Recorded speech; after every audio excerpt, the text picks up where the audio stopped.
माँ, माँ जी, आपके बेटे ने मनी ऑर्डर भेजा है। डाकिया बाबू ने एक बुढ़िया माँ जी को देखते अपनी साइकिल रोक दी। अपनी आंखों पर चढ़े चश्मे को उतार आंचल से साफ कर वापस पहनती माँ जी की बूढ़ी आंखों में अचानक एक चमक से आ गई। बेटा, पहले जरा बात करवा दो। बूढ़ी माँ ने उम्मीद भरी निगाहों से उसकी ओर देखा, लेकिन उसने माँ जी को टालना चाहा। माँ जी, इतना टाइम नहीं रहता है मेरे पास कि हर बार आपके बेटे से आपकी बात करवा सकूं। डाकिया ने बुढ़िया को अपनी जल्दबाजी बतानी चाही, लेकिन बुढ़िया उससे चिरोरी करने लगी। बेटा, बस थोड़ी देर की ही तो बात है। माँ जी, आप मुझसे हर बार बात करवाने की जिद ना किया करो। यह कहते हुए वह डाकिया रुपए माँ जी के हाथ में रखने से पहले अपने मोबाइल पर कोई नंबर डायल करने लगा।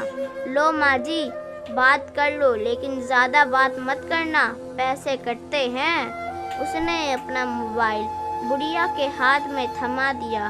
फ़ोन पर बेटे से हाल चाल लेती वृद्धा महिला मिनट पर बात करके ही संतुष्ट हो गई। उनके झुर्रीदार चेहरे पर मुस्कान छा गई। पूरे 1000 रुपए हैं माँ जी। यह कहते हुए उस डाकिया ने 100 के 10 नोट बुढ़िया की ओर बढ़ा दिए। रुपए हाथ में ले गिनती करती अम्मा ने उसे ठहरने का इशारा किया।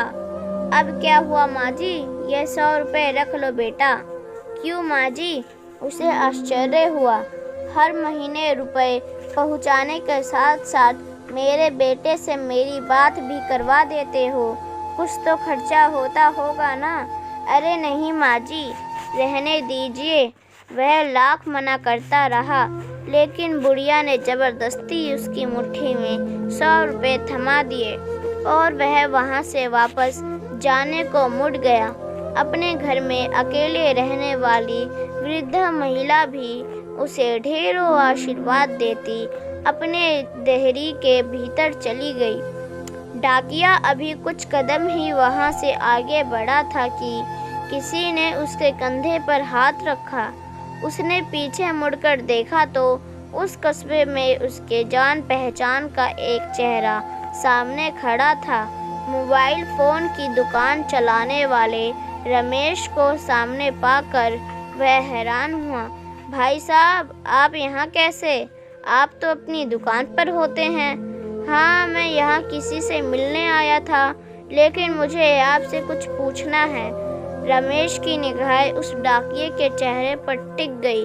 जी पूछिए भाई साहब। भाई, आप हर महीने ऐसा क्यों करते हैं? मैंने क्या किया है? भाई साहब, रमेश के सवालिया निगाहों का सामना करता वह डाकिया घबरा गया। हर महीने आप इस बूढ़ी माँ को अपनी जेब से रुपए भी देते हैं और मुझे फ़ोन पर इनसे इनका बेटा बनकर बात करने के लिए भी रुपए देते हैं। ऐसा क्यों?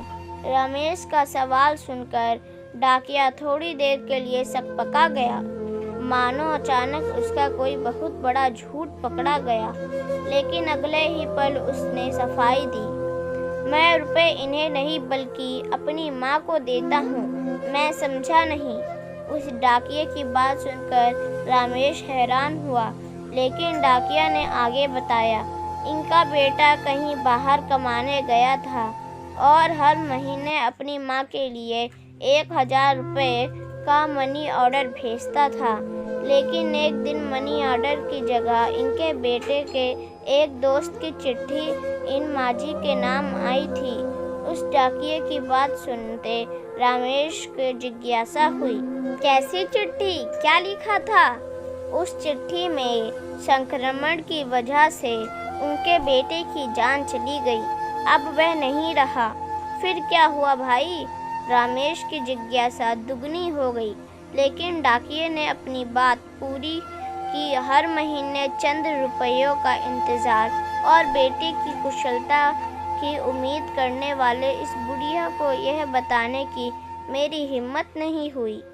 मैं हर महीने अपनी तरफ से इनका मनी ऑर्डर ले आता हूँ, लेकिन यह तो आपकी माँ जी नहीं है ना? मैं भी हर महीने 1000 रुपये भेजता था अपनी सगी माँ को, लेकिन अब मेरी माँ ही कहाँ रही। यह कहते हुए इस डाकिया की आंखें भर आई।